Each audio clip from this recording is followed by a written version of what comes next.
The 2024 election season is ramping up, and in 1 year, the U.S. will choose its next president. Time is flying. Yeah, it's crazy. One of the most decisive voting blocks in the 2024 election will be the young vote. And here to discuss are the two youngest major party chairs in the country, North Carolina Democratic Party Chair Anderson Clayton and Alabama Republican Chair John Wahl. Thank you both for being here. Good to see you guys.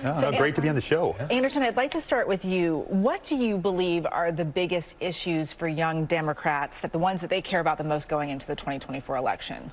Yeah, from being on college campuses recently, especially as we've seen from the UNC Chapel Hill incidents over the last 2 months of just gun violence on their college campuses and also mental health crisis on our college campuses right now. Both of those two issues are going to play a huge role going into 2024, and speaking to those issues about what are we going to do going forward, and especially on the aspect of also affordable housing for young folks, looking at how can they actually create a livelihood for themselves going forward. All right, John, what are the major concerns for young Republicans? Well, and I feel like the concerns for young Republicans are very similar to actually a lot of the concerns that young Democrats are going to have, or people in general across the country. I think we see the economy play a major role here. You know, people are struggling to put food on the table, to make ends meet. And that's what I'm hearing a lot from young people. Also concerned about foreign policy coming up. You know, we see the unrest in the Middle East. There's been a major shift between the two parties, kind of over foreign policy recently. And I think that's something where the Republicans' defense, but also not getting us into conflicts, is something that's very appealing to young voters. Anderson, there's always so much talk about the young vote. Do you think young voters are actually going to show up to the polls in this next election? And what's it going to take for Democrats to get those voters? Yeah, I think that they will, but I also think it's going to be a challenge and something that we're going to have to work for over the next year and a half. And I tell people that, you know, young voters are not monolithic, and I think that John could probably attest to that too, of that, you know, our generations, because I'm Gen Z and he represents millennials over here, and we figured that out backstage. But I think the two of us together are looking at, you know, what party and also what presidential candidate, right, is going to speak to, and not just speak to, but also talk to the issues that I think young people face the most, which is looking at, as to John's point too, the economy, and how are we going to make sure that folks have a livable minimum wage going forward from now? How do we make sure that they have the ability to buy a house? How do we make sure that young people are able to take advantage of what we've always promised them that they're going to in this country? John, around this time, we love research, we love polls, we love studies. According to a Harvard study, it found that young voters may be growing even more liberal on issues like abortion and climate change. How should the Republican Party respond to this? Well, you know, this is a fascinating one for me because I am a leptozoologist by trade. So I'm a butterfly farmer.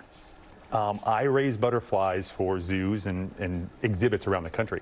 And with that, you know, I care a lot about our environment. You know, that's something that I love, that's important to me.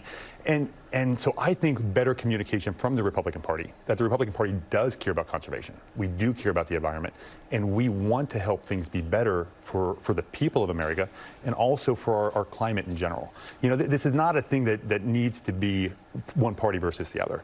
And by that, I mean going past just global warming. You know, global warming, the concern there, a lot of it is carbon. And if you look at carbon dioxide, it's a natural product. I'm also concerned about what China is putting into the environment. And I think we need to look past just global warming to other chemicals as well.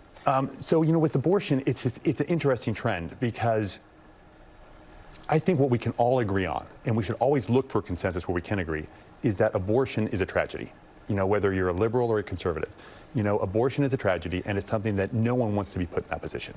And I think what you're seeing from younger Republicans is the answer to that, which is compassion for both mothers, but then also an understanding that there is, you know, in the case of an unborn baby, there's also fundamental rights, and that we should keep life as sacred, and life does deserve to be protected at every level. A lot of debate around abortion for sure going on. Anderson, the other thing people are really talking about is President Biden's age. He's going to turn 81 later this month. His age has become a sticking point. I'm curious how young voters, Democrats specifically, view his age. Yeah, I think I'm so sorry to go back to that abortion conversation for a second. I think that we're finding that young people are becoming more and more progressive on that issue because they realize they don't want anyone telling them what to do with their bodies. And that is where I stick with it. That's where I think young people are sticking with it, regardless of what party you identify with, is that you want the choice to be up to yourself because that's your own individual freedom. To President Biden's question on his age, I think that, you know, people look at me all the time, they go, you're 25. Are you excited to vote for a man that's 80? Yes, I am, because I think he has done amazing things with the American Rescue Plan and the infrastructure bill for places like where I grew up. And I know that that's my own salient piece of this is that I'm from a rural part of the country that is getting historic investments right now. And so I see a president that believes in places like where I'm from. But I also think that folks have got to realize this president has had the most historic changes when it comes to climate change in our country, when it comes to acting on gun violence prevention. You know, the first office of gun violence prevention in the White House right now exists because of this president. And I think that's so important because it realizes, and it should show young people, right, that this president is listening to you. And it's hard, I think, because so many young people in politics coming up in it, and especially me coming into a position like this, I always thought that my voice was not valued and that people didn't hear me and that I wasn't being listened to. And so to have a presidential candidate and a vice president right now that's going around to college campuses and saying, I want to hear from you, that's the most important thing that we could have people be doing. All right, John Wahl and Anderson Clayton, good to have you guys. We appreciate it. Thank you for having us.